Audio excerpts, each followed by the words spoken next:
कथा भागवत। श्री नंद नंदन मुरली में 6 राग तथा 36 रागनी निकालकर ग्वाल बालों को सुख देने लगे। बांसुरी बजते समय उन्होंने अपने नेत्र एवं बाहों से ऐसा भाव प्रकट किया कि देखने वाले सब लोग मोहित हो ठगे से रह गए। उस समय देवतागण अपनी स्त्रियों सहित विमानों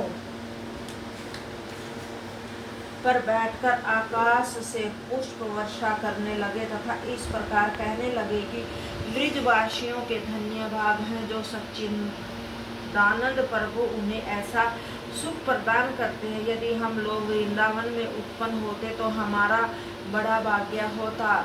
इस समय हम भी श्री त्रिलोकीनाथ की निकटता से अपना जन्म सफल बनाते हैं। परीक्षित, श्री श्याम सुंदर की वंशी की ध्वनि को सुनकर सब व्रजबालाएं मोहित होकर अपने अपने घर से उठ वन को चल दी तथा आपस में इस प्रकार कहने लगे कि जब हमें मोहन प्यारे का दर्शन होगा तब हम अपनी आँखों को शीतल करके हृदय की तपन बुझाएंगी। अभी तो हमारे चितचोर वन में ग्वाल बालों के साथ बैठे हुए उन्हें आनंद प्रदान कर रहे हैं। उस समय एक दूसरी गोपी ने कहा कि हे आली, जब हमारे मनमोहन वन से लौटकर घर आएंगे तब हमारे मन का मनोरथ पूर्ण होगा। तीसरी ने कहा कि हे सखी, इस बांसुरी में न जाने क्या गुण भरा है जो नंद कुमार उसे दिन रात अपने अंधरों से लगाए रहते हैं।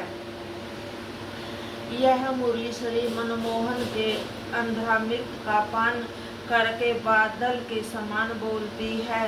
चौथी बोली कि हे आली, यह बांस मेरे सामने बोया गया था सो उनका भाग्य ऐसा चमका कि अब बांसुरी बनकर दिन रात श्री श्याम सुंदर की छाती पर चढ़ा रहता है। यह बांसुरी तो हमारी सोच से भी अधिक है। जिस समय गोपियाँ इस प्रकार की बातें कर रही थी उसी समय श्री कृष्ण गोप गवालों को साथ लिए बांसुरी बजाते हुए उनके पास आ पहुँचे। तब सब गोपियाँ परस्पर इस प्रकार कहने लगी कि हे आली, देखो तो सही, यह मुरली श्री श्याम सुंदर के होठों के बीच कैसी सुशोभित हो रही है। इसी ध्वनि कान में पड़ते ही मुर्दे जीवित हो जाते हैं। आकाश में विमानों पर बैठी हुई देवताओं की स्त्रियां ऐसी मोहित होती हैं कि उनके पैर से घुंघरू खुलकर नीचे गिर पड़ते हैं और उन्हें कुछ भी पता नहीं चलता।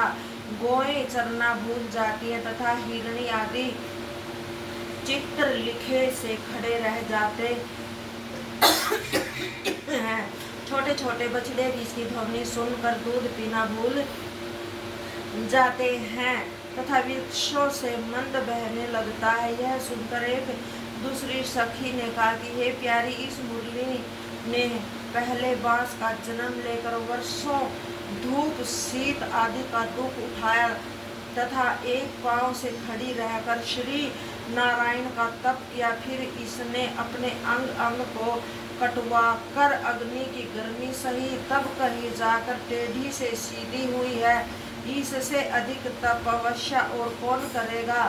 तब तीसरी सखी बोली कि हे आली, यदि श्री हरि मुझे बांस का जन्म देते तो मैं भी बांसुरी बनकर श्री श्याम सुंदर के अंधरों से आठों पैर लगी रहती, उनका अमृत पीकर अपना जन्म को सफल बनाती है। परीक्षित, इस प्रकार श्री श्याम सुंदर जब तक गो चराकर वन से नहीं लौटते थे तब तक गोपियों की ऐसी दशा बनी रहती थी। श्री सुखदेव जी ने कहा कि हे परीक्षित, एक दिन श्री कृष्णचंद्र जी से अन्य प्रेम रखने वाली गोपियां उनकी बांसुरी की ध्वनि सुनकर मोहित होकर परस्पर इस प्रकार कहने लगी कि इस वन के जीवों के धन्य भाग्य हैं जो ये प्रतिदिन श्री मुरली मनोहर की छवि देखकर प्रसन्न होती हैं। हे सखी, संसार में इन्हीं का जन्म सफल है, क्योंकि ये श्री नंदन को गो चराते, बांसुरी बजाते तथा वन विहार करते हुए देखकर उनकी